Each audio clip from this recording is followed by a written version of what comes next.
last blog post, we talked about engaging pelvic floor transverse abdominis to support your spine and kind of bulletproof your core, turn on that core. Today we're going to move to the back to your multifidus muscle. This is that diamond-shaped muscle that we talked about. So to find that muscle first, I'm going to have you put your hands on either side of your hips and then your thumbs along each side of your spine, kind of feeling where those ropey type of muscles are. Now go ahead and lean back. Those muscles should pop into your hand. They're engaging, trying to erect your spine. Come back up to neutral and you should feel them soften a little bit.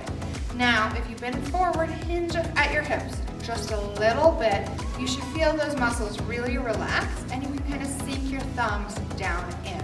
That's your multifidus, that's where you're going to be. If you continue going, you're going to find that those erector muscles engage again to keep you from falling forward.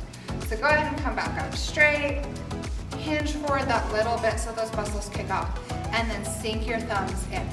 Now the next step to really get your multifidus to engage, you're not going to create a lot of motion, but I want you to think that there's a string in the top of your head and it's just going to pull you a little bit taller. You should feel as you do that, you're gaining that support both from the front and the back, working on it. This one can take a little while to get, but once you kind of find it, it's going to add that real deep layer of stability. Now people ask, how do I strengthen the multifidus muscle? How do we work it?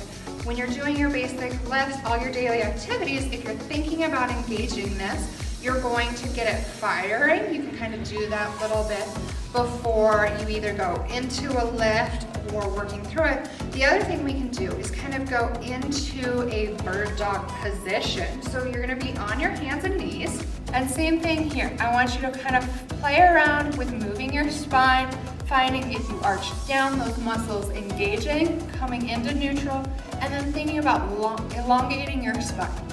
From here, once you have your spine stabilized, you can work on reaching one hand out, adding a leg. Now the important thing here is going to be keeping your back really nice and flat and stable. If you find yourself arching down, coming up, you're not going to be engaging those muscles. So play around with that, trying to move from one side to the other, either just arms, just legs, or them combined depending on where your stability level is.